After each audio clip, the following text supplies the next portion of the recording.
Halo guys, balik lagi channel gue Henry GVD. Kali ini kita akan mereview manual yang berjudul Nano Machine chapter 256. Di sini masih soal perseteruan ya, pertarungan antara naga kepala 3 ya, yang sebenarnya badannya itu kura-kura guys. Ya, di sini mereka masih masih cari solusi ya agar bisa ngebunuh atau mungkin bisa menaklukkan si naga kepala 3 ini guys. Contohnya MC yang dari kemarin bertarung abis-abisan untuk benar-benar bisa menangkis itu listriknya ya, dan pada akhir di chapter kemarin itu udah ada solusinya gara-gara akibat si MC itu menerima serangan besar listrik dari kepala naga satunya tuh bisa yang membuat dia tersungkur ke tanah ya, ke dalam tanah malah, dan tapi tiba-tiba listrik yang dikeluarkan dari naga itu malah menjadi kekuatannya dia guys. Nah, kelihatan dari akhir chapter kemarin yang gue ngeliat tuh si anggota dari kerajaan utara kan lagi ngamatin MC tuh ngelawan naga. Nah, dia ngasih tahu tuh, jadi dia kayak paham, oh ternyata ini caranya buat ngelawan si naga untuk menangkis listriknya. Dia ngasih tahu ke pemimpin dia yang baru ya. Nah, kalau di sini kan masih abu-abu ya. Apakah gara-gara dia masuk ke tanah atau gara-gara api hitamnya? Nah, kalau di sini menurut gua kemungkinan sih ada dua kemungkinan. Yang pertama, si MC pas lagi kena tembakan listrik itu, ya, apinya itu ngelindungin dia dan dia tersungkur ke dalam tanah, sehingga si listriknya itu kalau kita lihat ya, tanah itu kan apa ya, tanah itu kan bisa menangkal ya, maksud gue tuh bisa menangkal, perhatian kan enggak apa sih kalau pelajaran IPA itu ya kan, kalau mungkin kalau besi terus kayak apalagi ya, air itu kan bikin sambarannya makin pengantarnya itu makin makin cepat ya, ibarat semakin lancar lah. Nah, beda sama tanah. Nah, menurut gua di sini yaitu gagar tanah. Jadi gua pernah ngeliat ada berita juga tuh soal orang disambar listrik, terus dia dilumuri tanah tiba-tiba ya, mungkin untuk menetralisasi agar listrik itu hilang atau keluar dari dalam tubuhnya guys. Nah, menurut gue sih itu sih. Terus api hitamnya, jadi karena si MC ini punya nano, pas lagi kekuatan listrik dari para naga itu nyemburin ke MC terus tersungkur ke tanah, nah listriknya itu nggak ngebuat si MC ini malah apa ya, dia masuk ke dalam tubuhnya MC, tapi karena ada bantuan tanah itu menghambat terus sama si nano, dikelola lagi tuh sehingga menjadi kekuatan MC.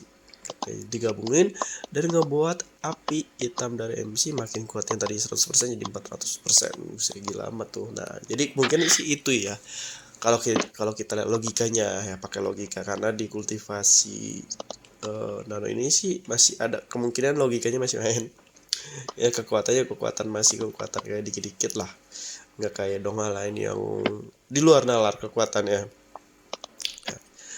Tapi kalau ditanya selain itu bisa nggak, bisa ya, itu kan kemungkinan pertama. Yang kemungkinan keduanya tuh mungkin si MC itu, si nano ini punya cara, atau dalam tubuhnya atau ada cara, atau karet dia mulai berfungsi ya, gue nggak tahu juga. Tapi kalau kelihatan dari si siapa tuh prajurit yang mata-matain atau tadinya pengen nyelamatin sekte demonik, ngelihat caranya dan ngasih tahu ke pemimpin utama. Nah, di sini sepertinya bakalan di chapter ini bakalan bisa lah ngalahin naga ini guys, dan naga si kepala ini. Gue nggak tahu apakah nanti dibikin buntung.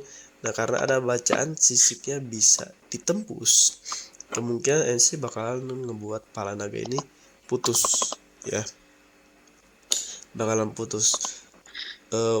Untuk dia ngaku kalah kayaknya agak susah karena kan dia punya kepala 3. Nah, kita nggak tahu nih kepala mana pemimpinnya ya, apakah yang tengah atau apakah yang sama MC atau sama sekte utara atau sama sekte murim ya, kita nggak ada yang tahu.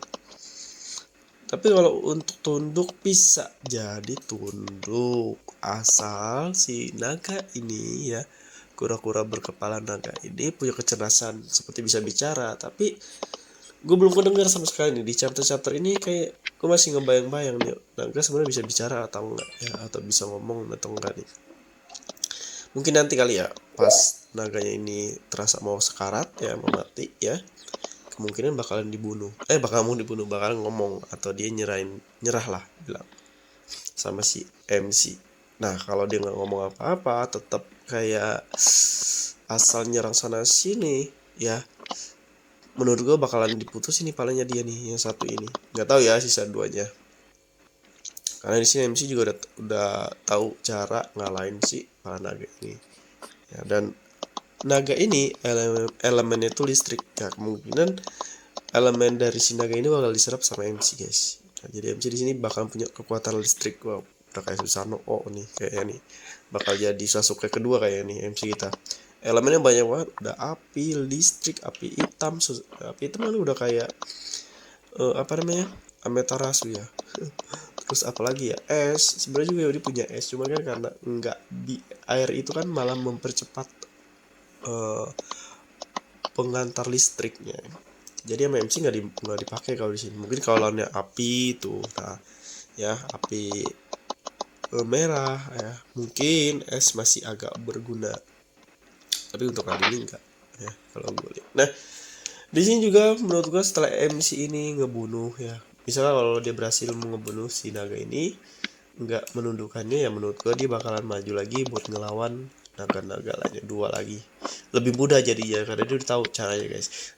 Sedangkan Murim kan kayaknya Murim nggak tahu apa-apa tuh guys, asal nyerang aja, nggak tahu caranya buat ngebunuh si naga ini ya. Nah kalau es mungkin bisa, tapi di sini kalau menurut gua kalau masih bergantung sama api hitamnya MC itu agak sulit mereka untuk ngalahin si naga berikutnya, kecuali pakai tanah yang tadi gua kasih tahu. Emang pengantarnya itu kan berarti bisa dipakai siapa aja ya. Nah kalau api hitam itu cuma gara-gara api hitam itu ya, atau gara-gara nano yang ngebuat penangkalnya ya, itu agak sulit untuk dari suku atau kerajaan es buat ngadepin pala satunya lagi. Berarti dia harus nunggu si MC ya. Nah masalahnya di sini si MC ini masih belum kelar bertarung, terus juga kita nggak tahu ya kalau si MC ini bakalan ke berikutnya kayak kepala yang di utara atau di anggota Murim dulu nih. Tapi karena ada bukan mata-mata sih, ada orang yang mungkin dari pihak utara di dekat MC ya, kemungkinan dia bakalan nyelamatin si kerajaan utara. Kan misi utamanya itu guys ya, misi utamanya dia itu mau nyelamatin kerajaan utara di perjanjian sama keturunan atau pangeran mahkota yang bakalan nantinya naik tata. Oke, mungkin cukup sampai sini ya. Jadi kalau kalian mau belajar desain ilustrasi, desain website, aplikasi, UX UI, terus desain grafis yang nantinya kalian bisa ngasihin uang, mau kalian kerja freelance atau remote, bisa cek di playlist YouTube gua. Terima kasih udah nonton video gua, sampai jumpa lagi di next video.